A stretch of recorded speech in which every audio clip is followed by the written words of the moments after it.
नमस्कार साथियों, स्वागत है आपको एसआरसी एकेडमी पर। आज हम एक ऐसे सेशन पर चर्चा करेंगे जो आए दिन चर्चा का विषय बना हुआ है, जो हर रोज हर व्यक्ति हर किसी घर में एक चर्चा का विषय बना हुआ है। तो चलिए वह कौन सी विषय है उस पर गहराई से थोड़ा बातचीत कर लिया जाए। तो हम बात करेंगे आई फ्लू। आई फ्लू कहा जाए तो मतलब आप लोग सोच में पड़ गए होंगे कि हम लोग तो सुने हैं कि स्वाइन फ्लू तो सुने हैं, बट ये आई फ्लू क्या हो गया है? आई फ्लू दैट इज एक आंखों से संबंधित एक ऐसी बीमारी है जिसमें आंखों की पारदर्शी झिल्ली कंजक्टिवा में बैक्टीरिया और विषाणु के इन्फेक्शन से उत्पन्न एक बीमारी होती है। तो कंजक्टिवा में इन्फेक्शन होने के कारण इस बीमारी को कंजक्टिवाइटिस बीमारी कहा जाता है, जिसे आमतौर पर पिंक आई या रेड आई के नाम से भी जाना जाता है। तो एक बार फिर से ध्यान रखें कि आई फ्लू किसके कारण होता है, तो यह आई फ्लू बैक्टीरिया और विषाणु के इन्फेक्शन के कारण होती है, ठीक ना।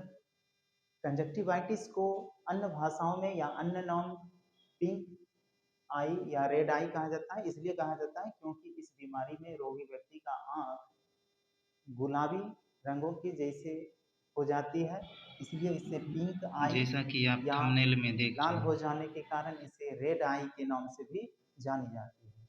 इसका इतना बात जब आप सुने जाने हैं तो आपके मन में एक सवाल उठ गया होगा कि पिंक आई रेड आई तो ठीक है, बट ये होता है किसके कारण? तो होने के पीछे दो रीजन है, मैंने आपको बताए। एक पहला बैक्टीरिया और दूसरा विषाणु, दोनों की इन्फेक्शन के कारण होती है।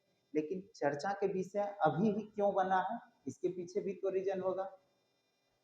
तो इसका पीछे मुख्य रीजन यह है कि बरसात के दिन यानी कि वर्षाकालीन समय जब प्रारंभ हो जाती है तो उस समय से क्षेत्रों में कंजक्टिवाइट अर्थात आई फ्लू जैस का प्रकोप काफी बढ़ना शुरू हो जाती है।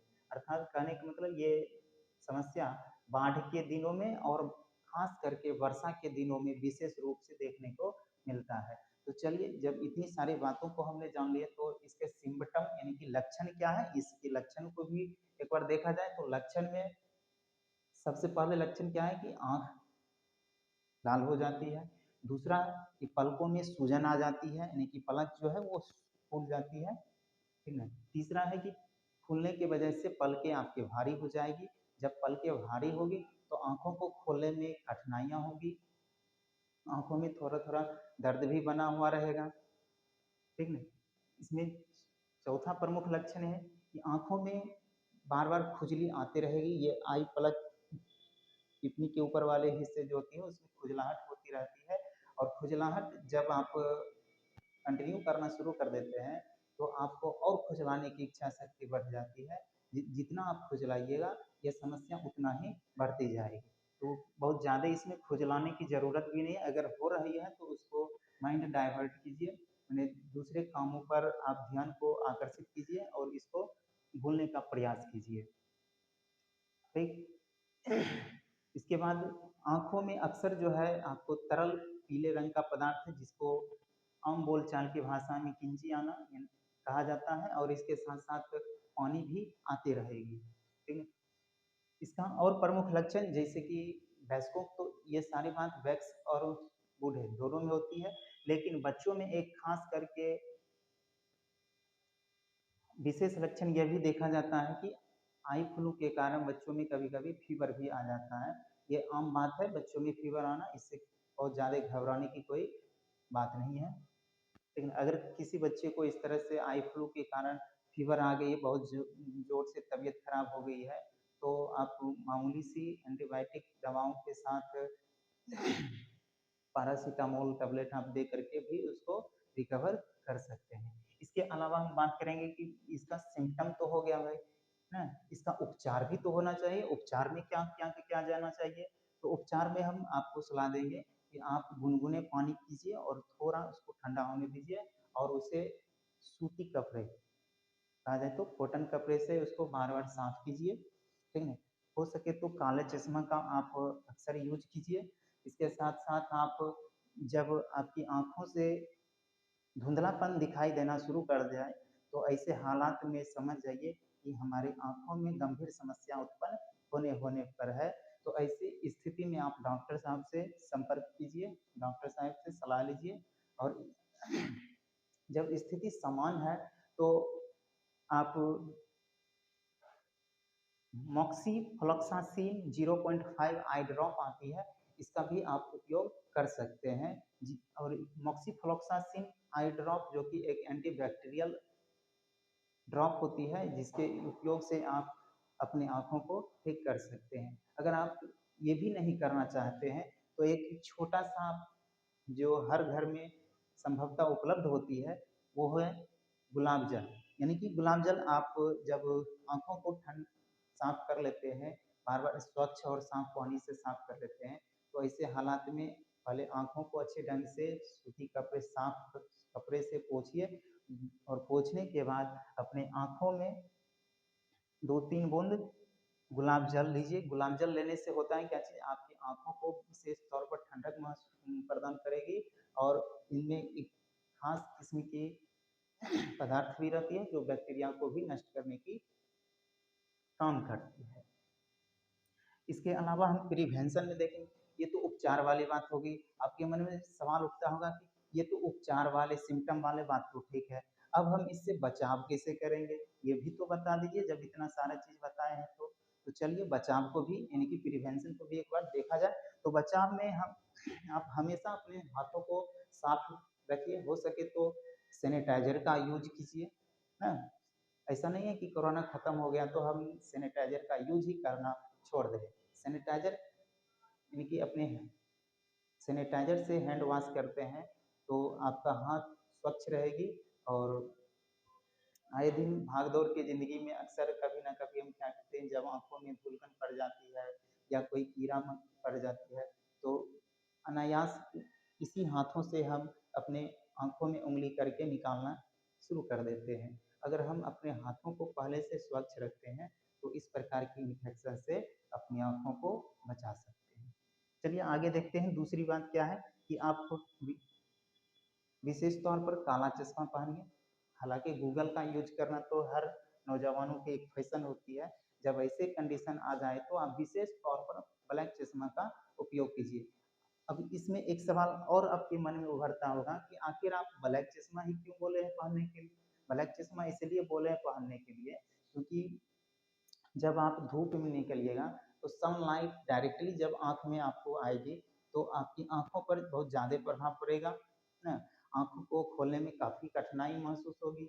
ऐसे हालात में जब आप ब्लैक चश्मा का उपयोग करते हैं तो सूर्य के प्रकाश नॉर्मल रूप से आपकी आंखों पर पड़ेगी ना, जो आपको राहत प्रदान करेगी। इसके अलावा आप बार बार अपने आँखों को छूने से बचिए, क्योंकि बार बार जब अपनी आँखों को छूइएगा यानी कि आँख को इस तरह से मांजिएगा तो इससे होता है क्या चीज़, आपके हाथ की बैक्टीरिया या धूलकन आपकी आँखों में चली जाती है। तो इस तरह से आप बार बार अपनी आँखों को छूने से बचें। इसके अलावा और क्या कर सकते हैं, तो खास करके रुमाल हो, टॉवेल हो या गमछा हो, ये सभी पर्सनल यूज के लिए होनी चाहिए, ना कि ना कहीं पार्टी में गए या होटल गए, अब अपने पास रुमाल अर्थात हैंडकरचिप नहीं है तो हम क्या करते हैं, कभी कभी अपने मित्र लोग तो रुमाल लेकर के हाथ मुंह पोंछना शुरू कर देते हैं।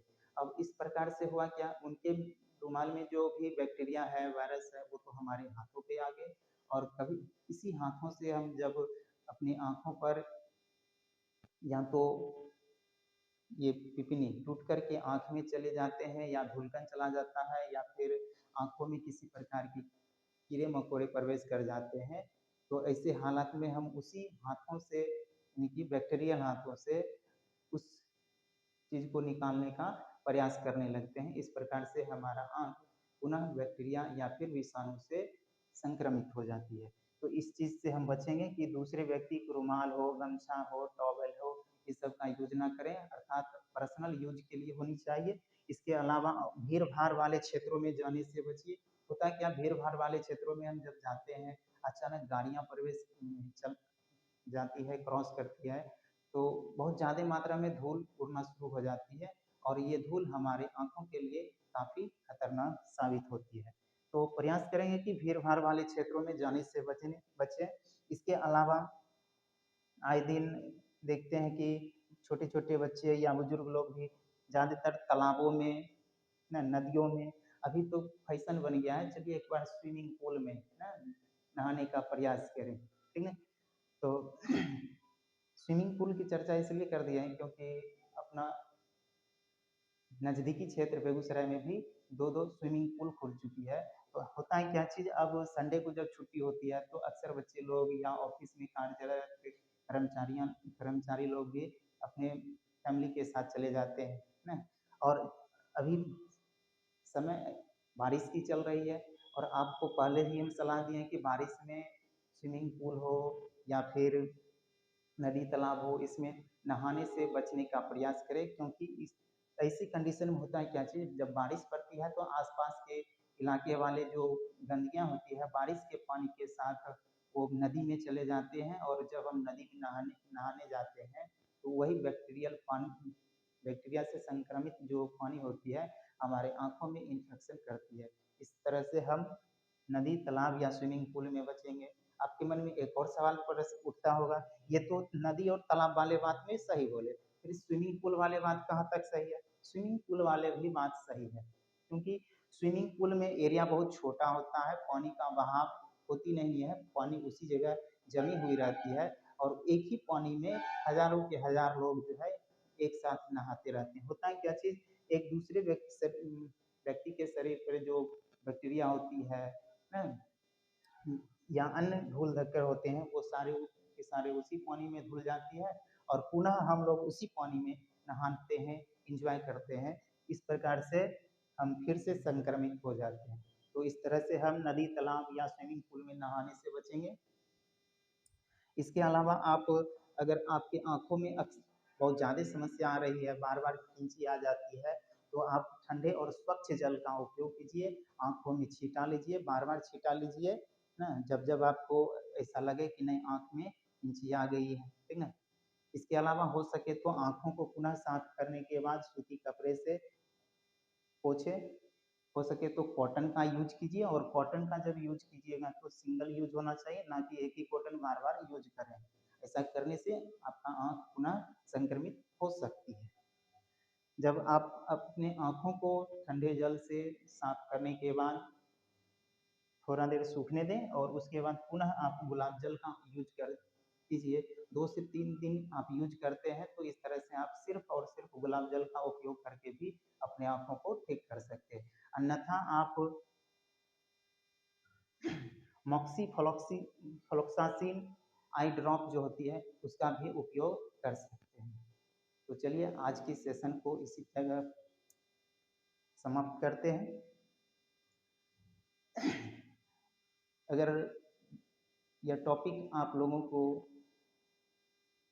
लोगों के लिए ऐसा लगे कि नहीं ये बहुत ही इम्पोर्टेंट चीज़ बताया गया है, तो इन इम्पोर्टेंट को समझते हुए हमारे चैनल को एक बार सब्सक्राइब कर लें। अगर आपको लगता है कि नहीं हम आप लोगों के लिए सूचना लाए हैं और बहुत ही मेहनत करके लाए हैं, तो एक बार शेयर ज़रूर कीजिए, लाइक भी कर दीजिए और बेल आइकन को भी दबा दीजिए। मिलते हैं अगले सेशन में, तब तक के लिए धन्यवाद।